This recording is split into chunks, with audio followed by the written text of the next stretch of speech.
Pierre Palmade est sorti du service réanimation de l'hôpital Kremlin-Bicêtre à Paris dans lequel il a été pris en charge dans la soirée du vendredi 10 février. Ce jour-là, le destin de l'humoriste a définitivement basculé. Alors qu'il circulait sur la D372 au niveau de Villiers-en-Bière, dans le sud de la Seine-et-Marne, Pierre Palmade aurait perdu le contrôle de son véhicule qui s'est déporté sur la voie de gauche, percutant de plein fouet la voiture qui arrivait en face selon des témoins.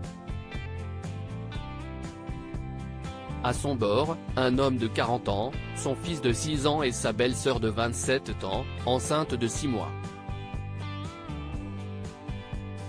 Si le pronostic vital du conducteur et de la jeune femme, qui a perdu son bébé, ne sont plus en danger, l'état du petit garçon est encore critique. Le cerveau serait touché, sa tête ayant violemment percuté la vitre au moment du choc, il était là sans être là.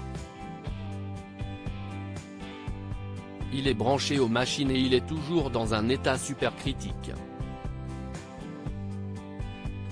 On attend.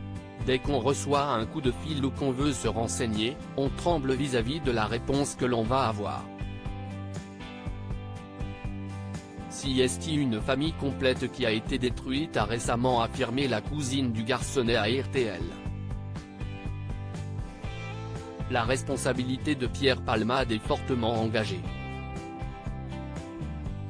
Si le test d'alcoolémie qui a été réalisé s'est révélé négatif, des traces de cocaïne, dont la prise était récente, ont été retrouvées. Une enquête a été ouverte pour homicide et blessures involontaires ayant entraîné une incapacité totale de travail supérieure à 3 mois, par conducteur sous l'emprise de produits stupéfiants. Cette addiction dont il ne s'est jamais caché, Pierre Palmade avait tenté à nouveau de s'en débarrasser. Comme le dévoile Paris Match, il avait même entamé une énième cure de désintoxication en septembre dernier en Tunisie, un protocole de 10 à 14 jours qu'il aurait finalement écourté avant de rentrer à Paris.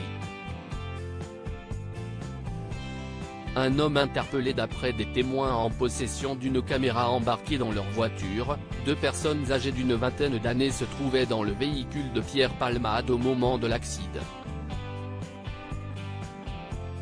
Elles auraient pris la fuite, capuche sur la tête. Après un appel de la porte-parole du ministère de l'Intérieur, un SDF âgé de 47 ans s'est présenté comme l'un des passagers ayant pris la fuite.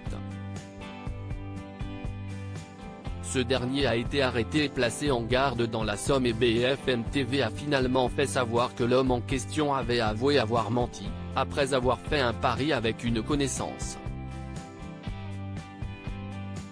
Une grande perte de temps pour les enquêteurs. En attendant de faire toute la lumière sur cette affaire, un autre événement a semé le trouble. La maison de Pierre Palmade, perquisitionnée à 2 reprises dans le cadre de l'enquête, a été visitée d'après Le Parisien.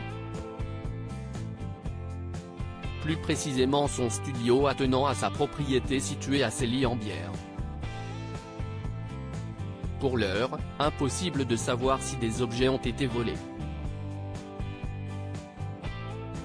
Les enquêteurs attendent de pouvoir interroger Pierre Palmade afin d'être fixés sur de possibles vols. Ce sera alors au parquet de choisir si l'humoriste sera placé en garde à vue ou entendu en audition libre pour donner sa version des faits. Il encourt jusqu'à 10 ans de prison.